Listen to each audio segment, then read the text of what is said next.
Eat your heart out, Game of Thrones.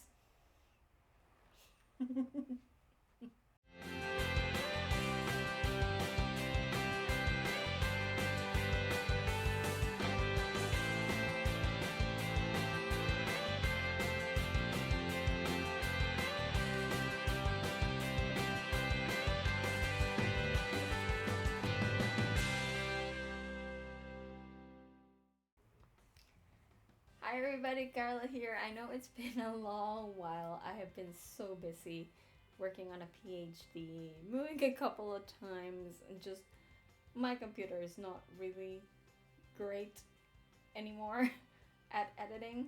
So it, like, every video is a calculated risk, really. But I went to see the How to Train Your Dragon live action adaptation. I went to see it on the first weekend of release because I wanted to see it in IMAX. So I went to see it. I had to go all the way up to Sydney because that's the only IMAX theater nearby. So we went there, and it's taken me a while because I wanted to make sure that I watched it more than once before doing a review. But now I have. And suffice to say that I loved this movie. I had been already super excited about the live action remake ever since the first trailer came out in February, I think it was. It's like, this is a movie that is a no-brainer to me. Like, of course you remake How to Train Your Dragon in live action. Of course you do. Like I said in my intro, like, Game of Thrones can do it. Why can't How to Train Your Dragon? It's just humans and dragons. We have done this before. It can be amazing. Why not try? So I have been really excited. As you guys know, I love How to Train Your Dragon. I haven't made as many videos about that franchise in this channel because the last movie came out. I made a review for that. The last movie was the only one that came out like within the period that I've had this channel. So I made a review for that, and you guys know in that review like how much I love this franchise. I want as much How to Train Your Dragon as I can possibly get in my life. Like, I will take anything. If you want to remake the animation, go right ahead. More How to Train Your Dragon for me. I love this franchise. I love the characters, and I thought it would be a good idea to do a remake because it could be an actual rare good one, right? So I was all up for it. I've been super hyped since February, and with every trailer and every just any piece of news and clips and anything that we got, I just got more and more excited. So I went to see it in IMAX first weekend. Now I've been able to have the chance to watch it a couple of times. I think I am in a good position to review it. Obviously, like I said, not a spoiler, I love this movie. I love this movie, obviously, because I love the original, and this is very much like the same story as the original. But also, like, in itself, I just think it's a fabulously entertaining piece of film. And I think it did some great things with visuals, with music. Just the acting feels completely different. So I want to take a moment to review that.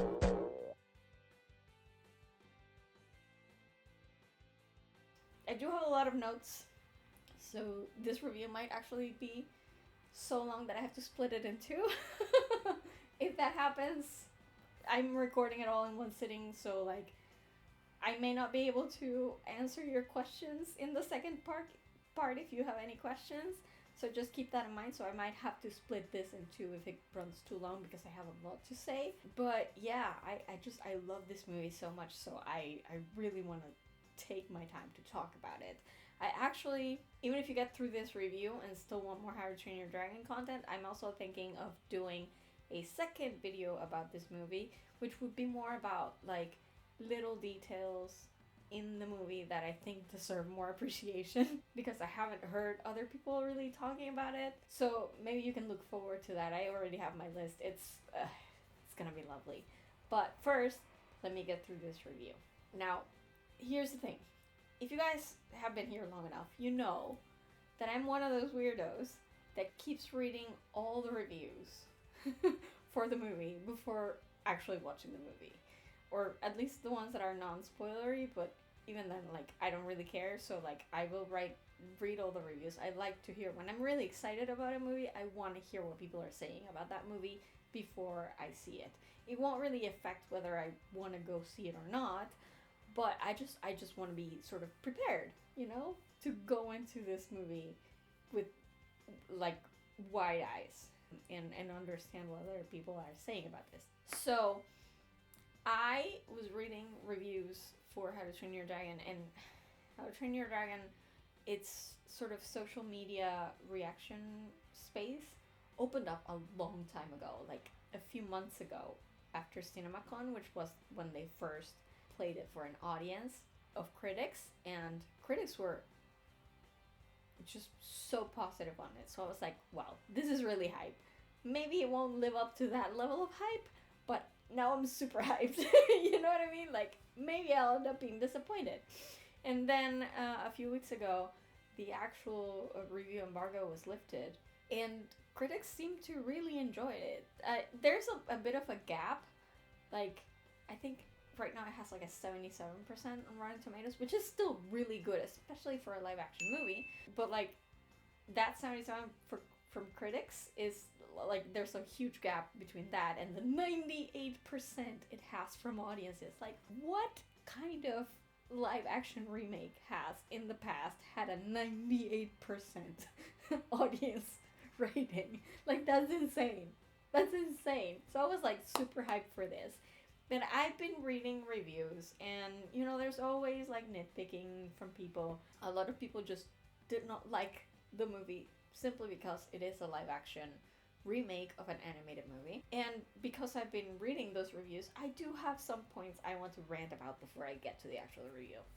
So let's start with that. First off, I have to say that I really, really hate when people say that a remake is shot for shot, or that this remake in particular is shot for shot, when they mean beat by beat. And maybe I'm being a little pedantic. I'm an editor, I can't help it. It is what it is. But what you mean is beat by beat, not shot by shot. Some scenes in this movie are shot by shot, especially the most critical ones. Like, obviously, when Hiccup and Toothless first become friends, the touch, the nose boop scene, test flight, those are very, very, very similar. Like, in the shot design composition. But most of this movie is not shot by shot. Like, The Lion King was very shot by shot. Very. Like, much more than this movie ever is. But this movie is not shot by shot. It's beat by beat because the story is the same. It doesn't really change the trajectory of the story. Like, the beats that are in the original story are in this one. So it's a beat by beat remake. It's not a shot by shot remake. The shots in this movie are very different for the most part, except in those crucial scenes. Just the shot composition of the thing is very different. So maybe people should, like, I know I'm being pedantic, but I just wish people would get it right. Then there's the whole issue, and I have ranted about this plenty, and I will rant about this plenty. If you ever go through, like, by my Medium blog, I have ranted about this at least twice. But there's the idea people have that just making a live action version of an animated movie means that we're saying that live action is better than animation. That is not a thing. That's not true. It's not true. Like, I love animation. I grew up on anime. Just look through my freaking channel. Like, I love anime. I love animation. I also love live action remakes of animation, or at least the idea of them. The execution is a different thing. But, like, the idea of them, totally fine. Totally great. Like, I'm up for it. I always want more of something that I love the most. More in a different way, in a different medium. I'll take more every time. Right?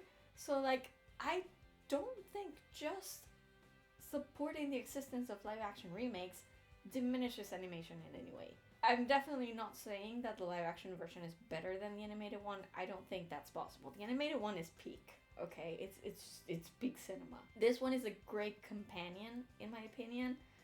But most importantly, live action and animation are just two different propositions that are looking for two different methods of engagement from the audience.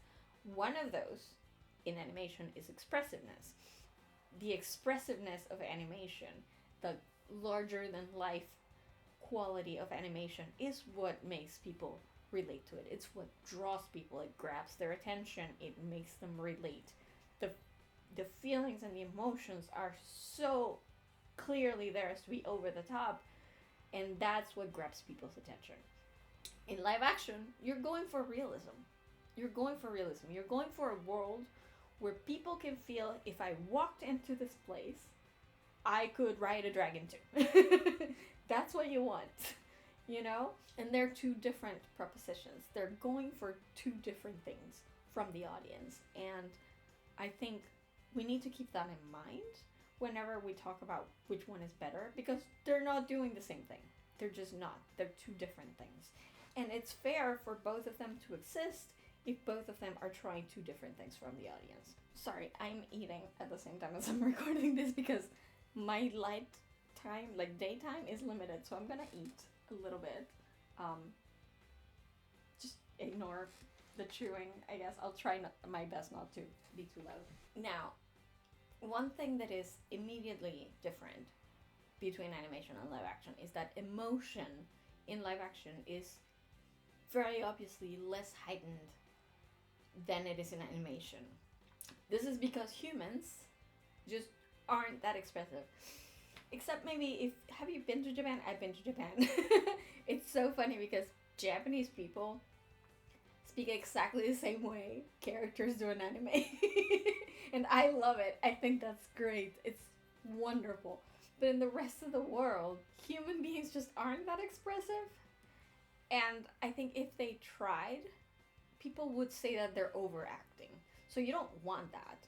Real humans are, and thus they have to be in the movie, they are more measured in their expression of emotions and inner conflict. They're not over the top. You can get away with that in animation because it's a different medium that's going for a different engagement from the audience. In live action, it doesn't work as well. Animation can be more over the top. And sometimes it has to be more over the top because a lot of it, not all of it obviously, but a lot of it is aimed at kids. And those emotions sort of need to be more out there, more out in front, more over the top in order for the kids to really perceive them and to relate to them and to understand them, right? It can't be as subtle as it could be in like a regular adult film. Like, not adult film in that way, but like film for adults.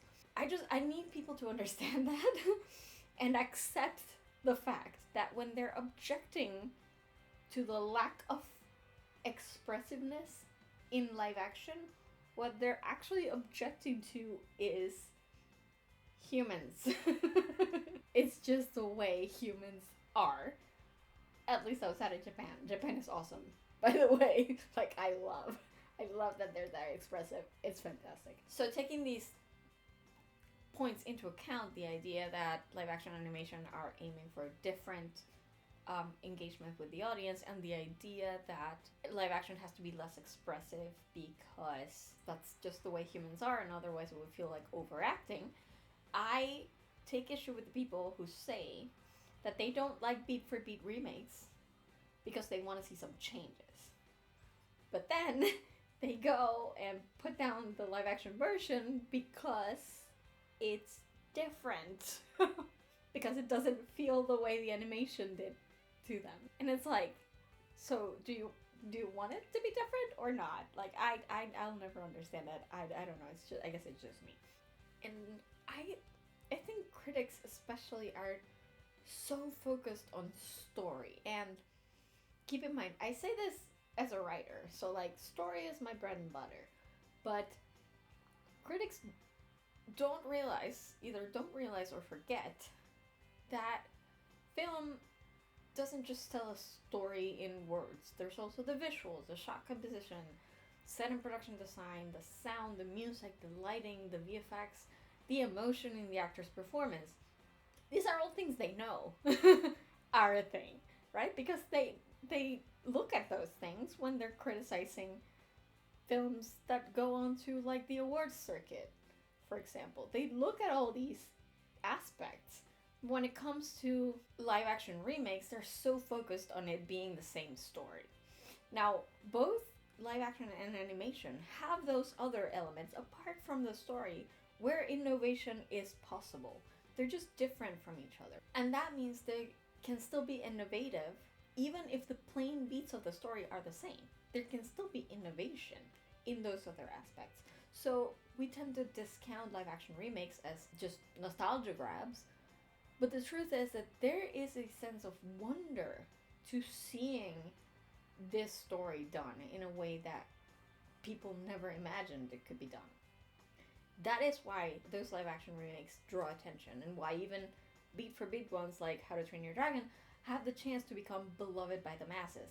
And I don't know, maybe this is just me, but it upsets me, and it feels really cynical and pretentious that wonder we feel at seeing this thing done in a realistic way. It upsets me that feeling of wonder, of awe, is so easily dismissed because the story is the same. There's a disconnect there between critics and audiences, I think. And while, like I said, the How to Train Your Dragon critics reviews are not bad, because, you know, that 77% is an excellent review rate for a live action remake, when you go in deeper, you see this point come up again and again, and it feels unbridgeable. It's like, why is it a problem that it's the same story if it's still done in a way that creates that same sense of feeling of awe and wonder in me when I watch it? Like, we often say that how I wish I could watch X thing for the first time all over again, right? Because I loved it so much, and that feeling you get from it is so powerful, especially the first time. You can't watch something for the first time over and over. Well, sometimes you can. When they do it in live action, it is like you're watching the movie all over again through new eyes, right? So why do we dismiss that feeling but long for this idea of watching the same thing all over again for the first time? We're doing it. Why is that bad? I don't know. And last point in this rant, I'm sorry I've gone on for so long, but I just want to say that also, nostalgia is an economic proposition. Okay? I will have to make a full video essay on that soon. Stay tuned, probably, to my channel. But, like, economics touches on everything. So, like, why are people going to see How to Train Your Dragon? Because it's good enough that it's worth the price. Right?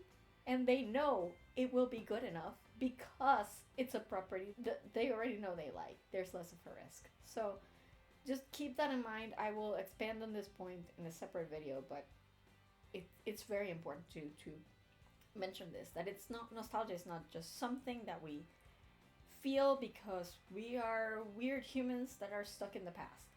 Nostalgia is also an economic decision. Why are we making nostalgic decisions in this day and age? I believe there are many factors, and the economy is definitely one of them. Anyway, that was my rant. Let's go talk about the actual movie, which I loved. Let's talk about the production value and the VFX.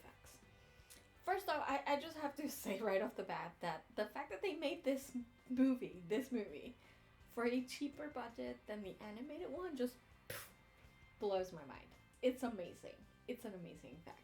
Also, just the fact that they made this for 150 million, and it made me feel that the dragons were real and like interacting with real people right there on the screen, while your average Marvel movie looks funky AF. It's just absolute proof that it's not about the budget, but about how you use it. It's just amazing. As I was saying before, because this is live action and it has to be quote-unquote realistic, or look realistic at least. Newsflash, dragons aren't real. I don't know what a realistic dragon is supposed to look like, but like photorealistic, that it looks, whatever it looks like it belongs there. Like it is actually there and not just put in there with a computer. Because it's supposed to be photorealistic, Toothless does lose a little bit of his over-the-top expression, but you can still tell what he was thinking, and he was still very cute. Like, I am obsessed. Like, seriously, I was watching the movie the last time I went to watch it, and I'm just obsessed with how they do the shrinking and opening of his pupils. I'm so obsessed. Like, it says so much. Like, when they're really thin, he's angry, or, you know, just ready to fight. When they're wider, he's, like, soft and cuddly like a pet. And then they're somewhere in the middle, you can tell that he's worried or scared, and they do that so well. Not in an over-the-top way like they do in the animated version, but it's still there. You can still feel it.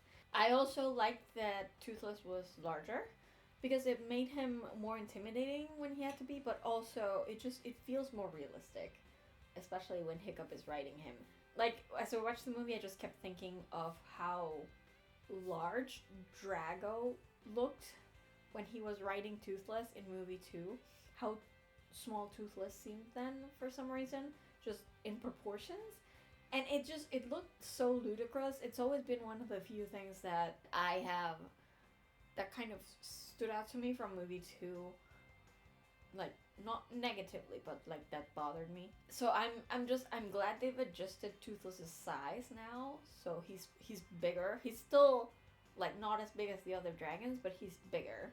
And I am very glad that they adjusted him so he won't look like that in movie 2. Like that ridiculous like scene of Drago on Toothless, and Drago looks just huge. And Toothless looks like a pony. He's not supposed to look like a pony. He's bigger. He's a dragon. He's supposed to be bigger. So yeah, I'm just glad they did that. The other dragons look great as well. I especially liked the Natter and the Nightmare. And of course the Red Death was actually red, which was great. And there's just something to be said that just making them less cartoony looking just makes them immediately look more intimidating, and it makes them immediately seem like a bigger threat. Like, they're not just these goofy things poking around the village looking for sheep. They are predators, right? And like humans should be scared of them just based on sheer size. The same way that we are respectfully scared of like gorillas and hippos and elephants, because those things need only like swat us and we'd be dead, right? It should be that way with dragons, even though they're like, obviously later on we understand that we can communicate with them and make them our friends. It justifies, it doesn't justify killing them necessarily, but it justifies the fear a little bit more, I do think. And just like, can we talk about Stoic punching the Nightmare in the opening scene? Like, I already thought that was cool from the original, but like seeing him punch this version of the Nightmare, like barehanded, like holy shit, that felt 10 times more epic than it ever did in the original, just because the Nightmare was so goofy looking. But like this one looks dangerous, right? So like the fact that Stoic is just bare knuckle punching it is mind-blowing. It's just, Game of Thrones never fucking did that. I'm just saying. That's all I'm saying. I do have one teeny tiny complaint about the VFX, and it's that the smoke during the fight with the Red Death, maybe it was smoke, maybe it was like clouds or whatever it was, it was not dark enough for Toothless to properly camouflage. Like, Toothless is black, right? He camouflages better at night and in dark clouds or in like dark smoke, right? So Hiccup's line about, hey Toothless, it's time to disappear, it doesn't really land because he's still like this black creature flying against like white clouds. So it's, I don't know, I wish they had made them darker. Didn't take that much, but I guess they didn't. Now let's talk about the cinematography, and I just want to say, Odin bless Bill Pope and Roger Deakins, but because they're amazing. But mostly Iceland and the Faroe Islands because my god, the flying scenes were absolutely gorgeous. Just I could just watch them forever. And like seriously, the romantic flight scene, it was just my absolute favorite scene in the movie. Not just because I'm a hopeless shipper, but just because the flight shots are incredibly gorgeous. And when you pair it up with the song, it just takes my breath away. There's that scene at the very beginning of Romantic Flight where they go flying up above this like jagged like sequence of islands, and it's so gorgeous. Oh my god, it's amazing. I loved it. And while we're at it, let's talk about the music, because listen, I am not the kind of person that notices the music in any movie, really. Like, I'm not paying attention to the background music. It helps aid in the feelings that I'm supposed to be having, but usually I'm just not. That said, How to Train Your Dragon is an exception. I obviously did love that soundtrack, the original one, and I haven't examined each piece like side by side to see what changed, but let me tell you, I felt those drums in Test Drive in a way that I don't remember being so aware of them back in the first movie. It's just there's something about the percussion in the new piece that just felt so amazing. Like, is that the main difference? Just the drums?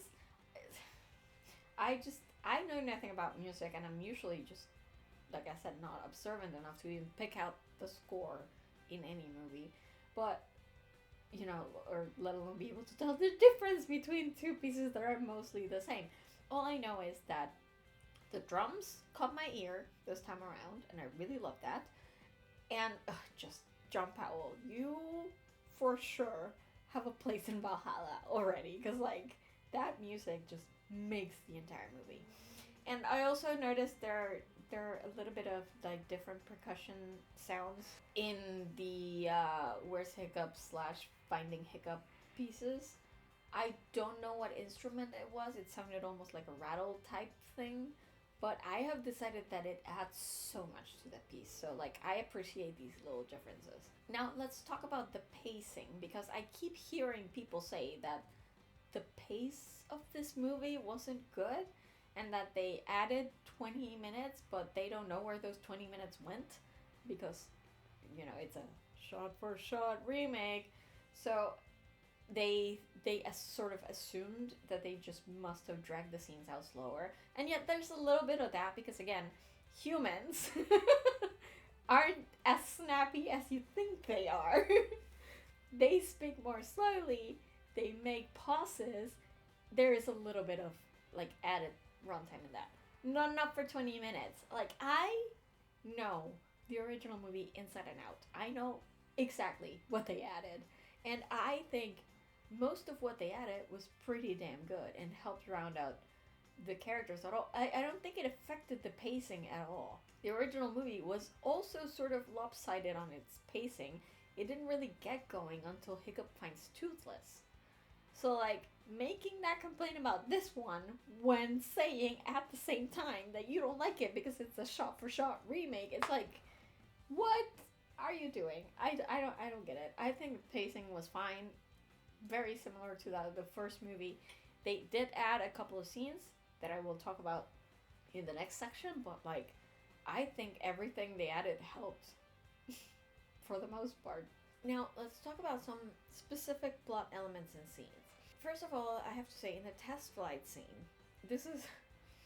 I may go on a bit of a nerdy tangent here, but like, the thing about the live action feeling more realistic, feeling like you can be a part of this world, that people like you are a part of this world, versus the animation where there's a limit to the immersion, because you obviously know that it's animated, right? It doesn't look like you. It doesn't necessarily act like you. The immersion is a little bit different, right? So one of the things I noticed in this version is that just everything felt more physically congruent with the real world. physically realistic. And when I say physically, I mean in terms of Earth physics, right? So, for example, in the test flight scene, it hit me for the first time watching this live action that Hiccup and his harness basically float out of the clip of the clip that connects it to the saddle because of the lack of feeling of gravity. And this is a thing that if you don't know physics, you might not be aware of this, but this is something that they do often in, like, for example, when training astronauts, there is this plane called the Vomit Comet. There are several planes that do this, but like specifically they call them Vomit Comets because what the plane does is basically it goes upward and then flies down, forming a parabola. It's a shape like this. And then when you hit the very top and start coming down, there are a few seconds where it feels like you're in zero gravity. You're not actually in zero gravity, that's a misconception. But you feel weightless because you're basically in free fall, right? You were going up, that speed stops, the inertia kind of keeps you moving for a little bit, and then you start falling. And that feeling of free fall is very similar to the feeling of weightlessness in microgravity. So they use that to train astronauts to prepare for like moving around in microgravity. And it's something that happens with anything that goes in a parabolic trajectory, right? It happens with bullets, with balls when you throw them into the air. It happens especially I always like watching videos of like people in roller coasters. They go on a roller coaster, they take an object like a ball or a balloon or something like that. They take it with them, and when they hit a high and immediately start like the roller coaster just goes down again.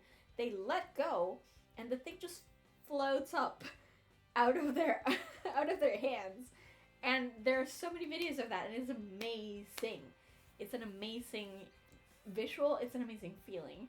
And the live action immediately, like the first time I watched it, I watched that scene, and like I said, I love the animated movie. I have watched it dozens of times. Like, I know that movie inside out. I had never had that feeling, like that realization in the animated movie. I probably should have, because that's what happens, right? But like the animation can't quite transmit the weight of like Toothless and Hiccup, like as a human being and as a dragon. Animation just doesn't quite transmit that, because you know it's animated, so you know it's not real. So when I watched the animated movie, I just thought, oh, the thing just unlatched, right? It's an accident. It happens. It unlatched. It didn't hit me until I watched the live action movie that it didn't just unlatch. It floated out of the latch, as did Hiccup. We don't really see a lot of Hiccup floating out of the saddle in the animated one. The shot, I actually watched it after. The shot is so much closer to the latch, to the harness in the animated movie, that you don't really see what's happening with Hiccup at that point. In the live action, you see the saddle rings just float out of the latch, and you see Hiccup floating out of the saddle. And I just sat there watching that and thinking, oh, that's it. It's the Vomit Comet, right? That's what it is. And like the fact that I can have that realization after having watched the original movie like a bajillion times is fantastic. And it doesn't happen just once. It happens also when Astrid almost flies out of the saddle during her first flight on Toothless. That was one of the things, the very few nitpicks I had with the original movie, is that when Astrid gets on Toothless for the first time, they're on the tree, right? At the top of the tree, and Hiccup's like, let us down gently, whatever, and Toothless just speeds off.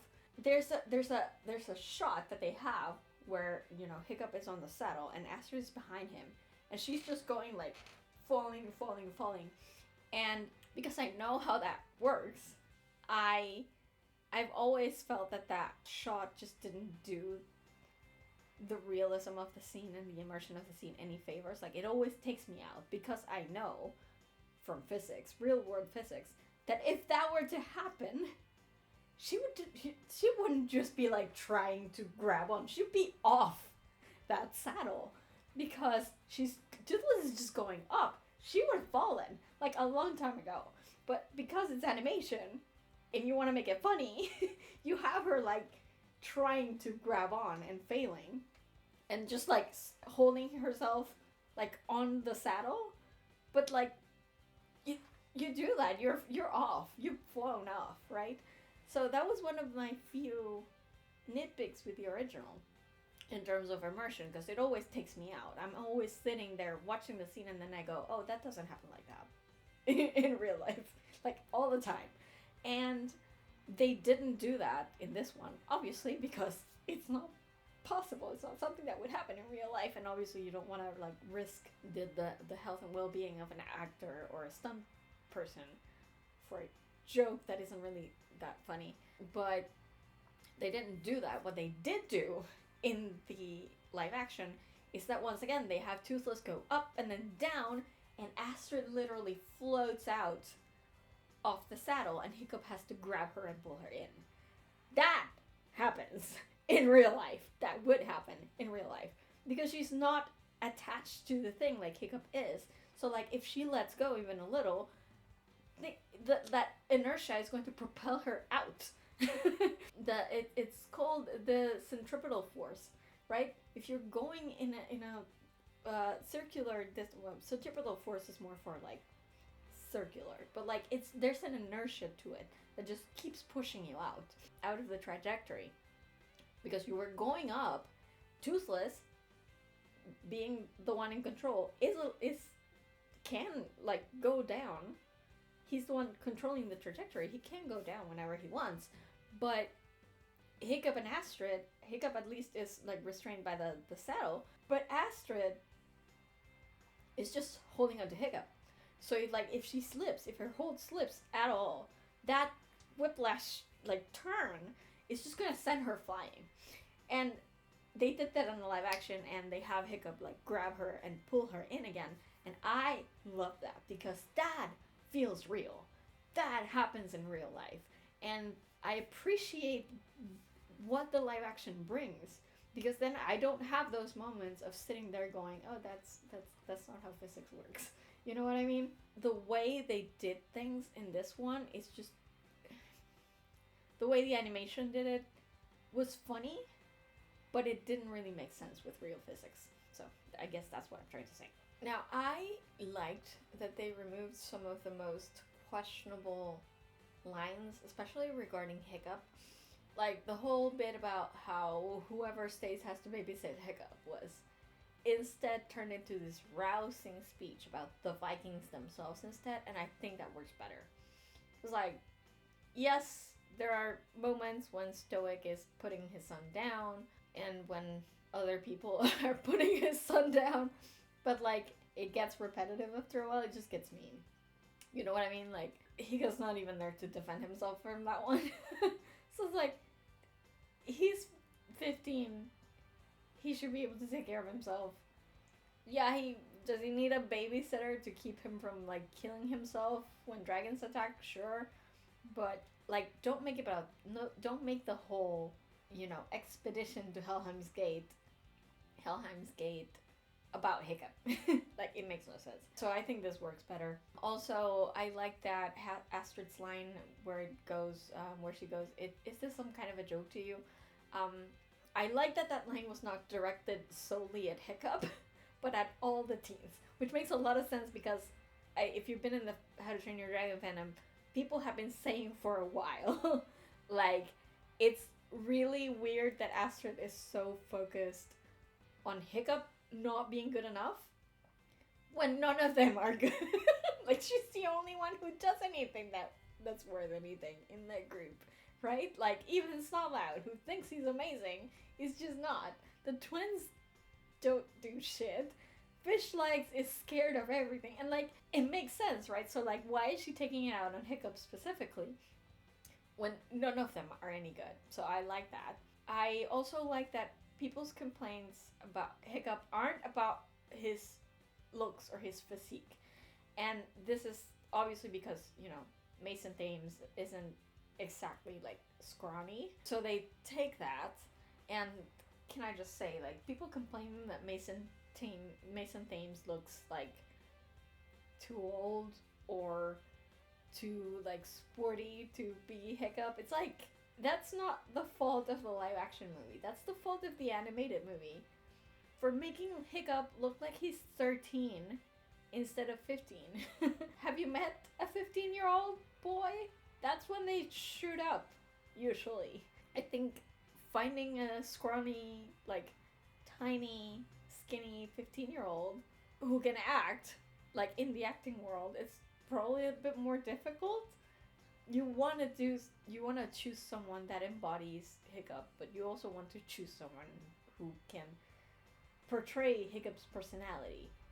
It's not just about the way he looks. And those saying that he looks too old, I'm like, he was 16 when he filmed this movie. Like, I think people just don't remember what 15, 16-year-olds look like. Like, they're huge. I am 40, and many of them are, like, way bigger and brawnier than I am. Like, I look like a 12-year-old next to them. It's fine. He's fine. He's not, like, super bulky or anything. He's still, like, you know, slight.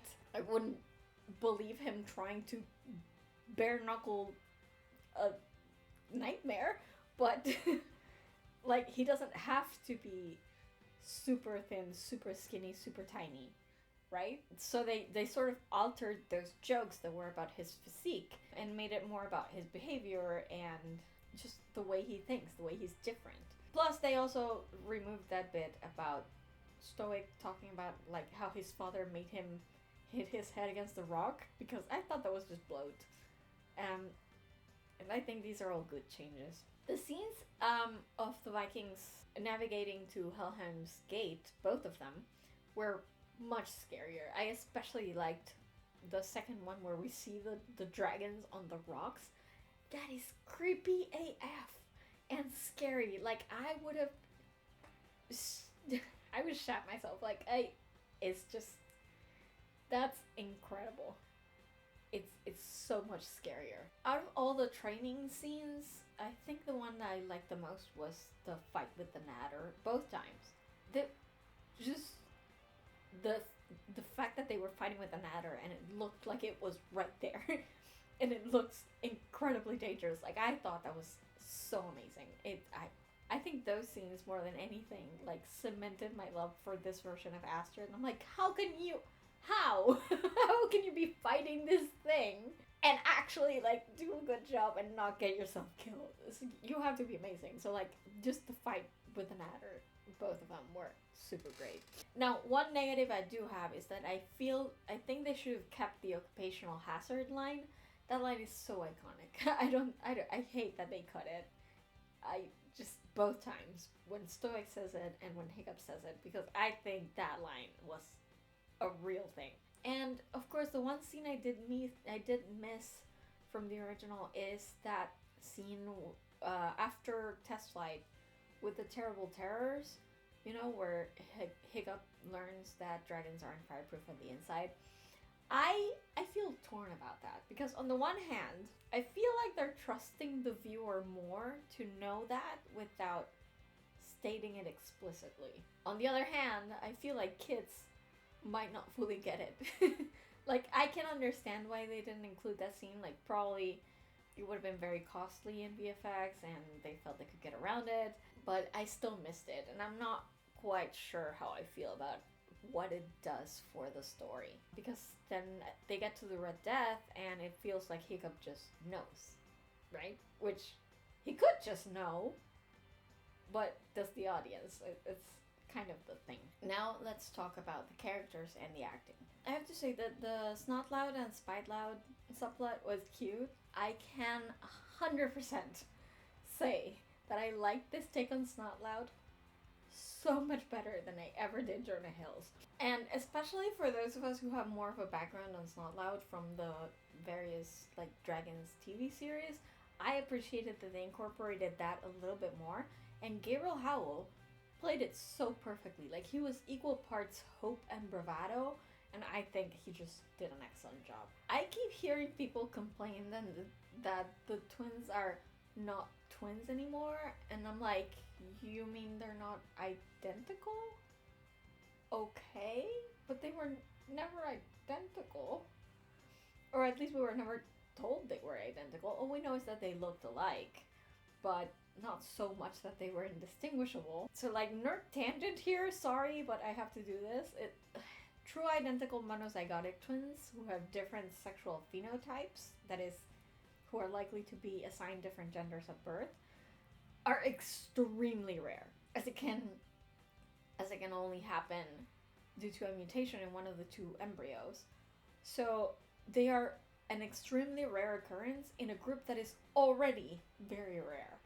So I don't really think that Rough and Tough were identical to twins to begin with. So it cracks me up that people would complain about this. I think that them not looking similar to each other at all makes the whole even her mother can tell us apart joke even funnier. Like, seriously, Nick Frost's voice just dripping with sarcasm when he says, "It's uncanny." It's just absolutely comedy gold, if you ask me. Like, I love that line. It made me laugh so hard. Gerard as Stoic was amazing, as we all expected him to be. I like that the performance sort of made him seem more worried and frustrated at Hiccup's recklessness than actually disappointed in him necessarily. He wanted to keep Hiccup safe, but he didn't know how to do that without keeping him locked inside forever. And in his own powerlessness was frustrating to him. And I think it makes the conflict as much about Hiccup as it is about him, but like without putting too much of the blame on Hiccup for being who he is. He's just angry that he cannot protect his son, and it's more about him than about Hiccup. Even though it's a little about Hiccup, like, obviously, but not overwhelmingly so, like it felt in the animated version. And I actually really liked that he didn't apologize when he pulled Hiccup out of the water, but rather he apologized later when he thought his stubbornness had killed his son. I understand why people would want both apologies, because you want Hiccup to hear it while he's awake. But I also thought that in the original, they did this thing where Toothless sort of responds to people apologizing to him and to Hiccup. Kind of like how he responded to Astrid's apology earlier in the movie. So the fact that Stoic says, "I'm sorry," in front of Toothless, and then Toothless, like, opens up his wings and shows him Hiccup, I think it works better, and I think him saying it twice kind of felt a bit repetitive and less impactful story-wise in the animated version. So I like that in this one they just chose the one time where he says, "I'm sorry," and that it happened to be when he was in front of Toothless, where Toothless could hear it and react to it. I really like that. Mason's Hiccup wasn't as sarcastic as Jay Baruchel's Hiccup is. Instead, he was more hurt. Like, every time somebody said something where Jay would have responded with a sarcastic quip, Mason just looked so hurt. And honestly, I'm here for emo Hiccup. I think it fits better with teenagers, I guess. But like, there's like a lot of, I was a sarcastic little shit, so I don't know, but I like this take on Hiccup. I like that Mason made it himself instead of trying to imitate Jay Baruchel, because there's only one Jay Baruchel, right? Like, only he can do that. And I like this take as Hiccup. And also, I feel like this more internal version of Hiccup allowed for more moments of vulnerability, which the original didn't have, because the sarcasm is like a wall, right? It's like Hiccup puts up a wall. It's like, I'm being sarcastic because it doesn't hurt. Like, obviously it hurts, but like he's pretending that it doesn't. I think because Mason is less sarcastic and less defensive in that way, his vulnerability comes across much more. And for example, that is very notable in his interactions with Astrid, which, by the way, I have to say that I love that they made Astrid's motivations more explicit by making more of a note of Hiccup's privilege. In the original, if you thought about it, you could sort of put together that Astrid was upset that, you know, she'd been studying and practicing and giving it her all for so long, and Hiccup just seemed to suddenly, like, be super talented out of the blue. Like, he steps foot in the arena and it's like, hey, turns out I'm great, surprise. And Astrid's like, I have been working so freaking hard for so long, you know? But that said, having watched tons of like reactions to the movie on YouTube, I can say 100% that most people don't make that connection. They just think she's jealous. And that's not what it's about, but that's what people interpret it to be. And I am very happy that the live action made that much more explicit, that it's not just jealousy. It's the fact that she has to put in the hard work and the blood, sweat, and tears into becoming the best dragon fighter, and Hiccup just waltzes in and does it by himself. like out of the blue for no reason at all. So I think that pairs very well with this idea that he's privileged, right? It's like he doesn't have to work hard for things, he just gets them. So I think that works very well in the fact that they made it more explicit. Speaking of, the people who think it's weird or nonsensical that Astrid suddenly wants to be chief, those people need to check their biases. First off, warrior chiefs or jarls of the Viking Age were different than kings. It wasn't necessarily a hereditary position, and successors had to be approved by the people. But even if you don't know that, because, you know, most people don't, even if you don't know that, why would you assume the position is hereditary specifically in the How to Train Your Dragon universe? Like, we are never told that. And in fact, I would argue that all the evidence shown in the movies suggests that it is not. For example, Hiccup was made the blacksmith's apprentice when he was little, that's a quote. That is not something that a Viking chief usually does. The people certainly did not expect him to be chief or even survive that long, really. Can you imagine if Stoic had said, like, somewhere in the middle of the first movie, like, and Hiccup will be my successor, and people would be like, fuck that. You know what I mean? Like, no. Can you imagine? Third, Stoic clearly was not raising him to become the next chief. He's never been training him up until that point. In fact, he very much did not want Hiccup to even go into dragon training. Which is something that a chief of Berk, a place that is regularly beset by dragons, would be 10,000% required to do. Pretty toothless, at least. Now, I'm sure that Stoic wanted Hiccup to succeed him. Like, every parent would want that, I think. And he says it much, even in the third movie. But I just don't think we have any proof that that was a given. Chiefdom is just not a God's given right, like the monarchy is. And actually, it's a very big deal and a major plot point in the second movie that Stoic chooses Hiccup to be his successor, much to Hiccup's chagrin. Fun fact, I like to watch YouTube videos of people reacting to movies and TV, as I said before, and I have watched so many reactions of How to Train Your Dragon 2. I can tell you for a fact that most of the time when people watch that scene of Hiccup and Astrid talking about being chief and Hiccup saying he doesn't want it, people's immediate reaction is, well, just let Astrid be chief then. So I would say that a large chunk of people, if not most of the audience, does not automatically assume that Hiccup will be chief because he's Stoic's son. I would concede that there is an assumption that he's in the running. And that is actually exactly what this new extended combo with Astrid in the remake is. It's an acknowledgement that Hiccup is still in contention for the title due to sheer nepotism, even if he's not qualified for the role at this point.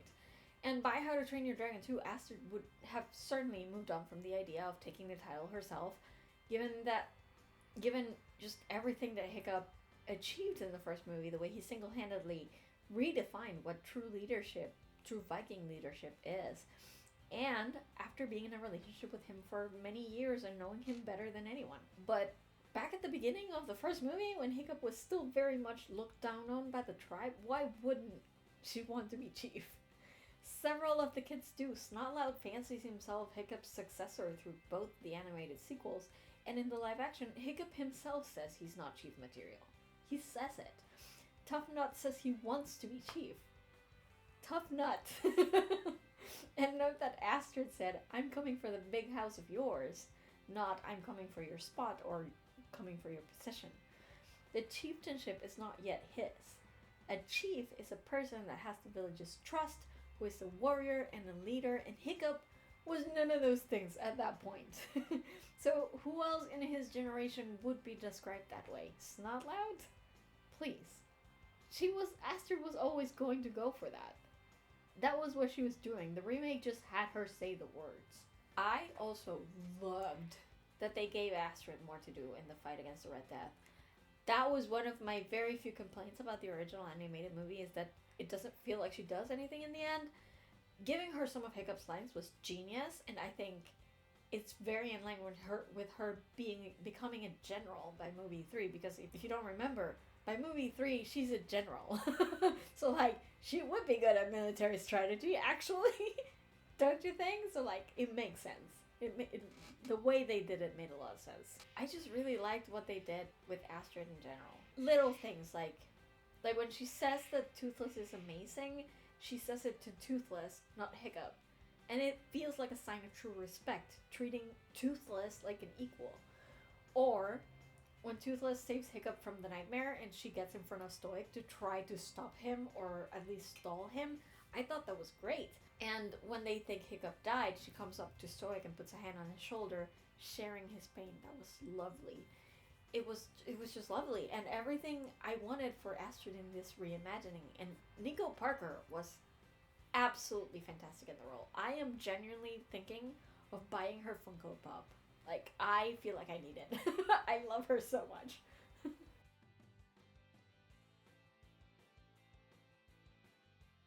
Alright, now let's talk about the shipping. I loved that they gave Hiccup and Astrid more moments to deepen their relationship. In that scene in the Great Hall where they talk about Hiccup's privilege, you can see how Astrid realizes from his answers that his life isn't all that it's cracked up to be either. In a way, they both want what the other has, except in Hiccup's case, what he wants is to be respected by his father, and he can never have that, or at least he thinks he doesn't. It doesn't fully change Astrid's mind, whereas Astrid's desire is to be chief, and that is totally achievable by her. So like, she can see in that way that he doesn't actually get what he wants, what he really wants, whereas she can, put in all the effort that she needs to get her dream. And it changes things between them, right? It changes that idea that he's privileged and he always gets what he wants, because he's clearly not getting it.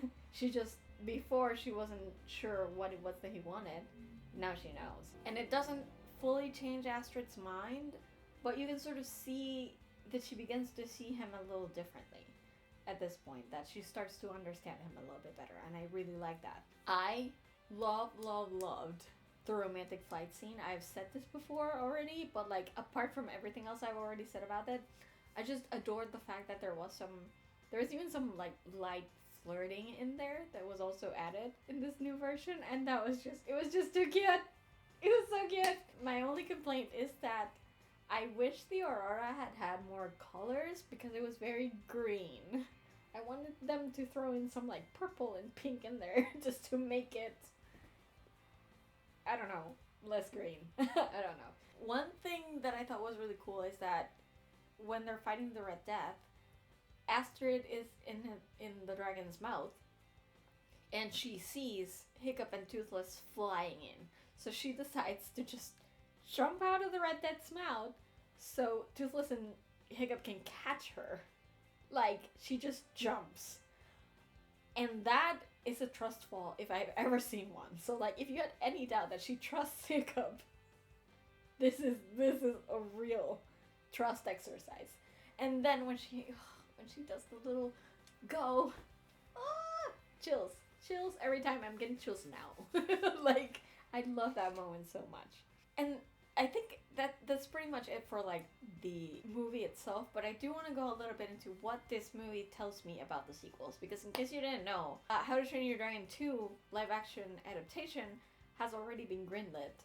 It's coming in 2027. I expect most of the cast will, like all of the cast will come back. I expect Dindabla to actually do it as well. He certainly seems to be going that route. So I have no doubt that this sequel is going to be amazing. Like, after this movie, I have no doubt.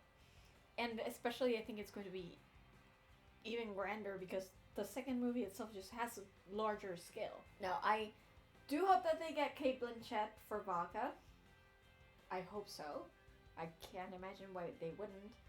And I wouldn't mind Jimon Honsu coming back either. I think those two are the ones that have to come back. I don't I don't really want Kit Harington to be Aerith. I don't think it works. I don't know. I mean, maybe they can do it, but also like I don't want that. I want another Aerith. I don't know. I like his voice. Kit Harington's voice works. I don't think his look kind of works for Aerith, because like I would be watching it and thinking of Jon Snow every single time, which is something that doesn't happen with the rest of the cast, I don't think. So yeah, maybe not Kit Harington. I do worry a bit about the Hidden World though, because especially just the idea of how they're going to design the Light Fury within this more realistic world, because it, you know, her design is so special. Like, she doesn't even look like a reptile. She's shimmery and like sleek in a way that reptiles are not, because they're scaly, right? You can make Toothless look scalier and it still works. But the Light Fury, I mean, they'll figure it out, I'm sure, but it's gonna be tricky to make her seem reptile-like, but also different. I'm looking forward to seeing it. I do especially worry about the scenes where the two Furies are interacting by themselves. Like, how is that going to work out? Because, like I said, some of the expressiveness is lost, is a bit reduced. So, I do wonder how they're going to do that when there's no people around. But, you know, I trust Dindabla.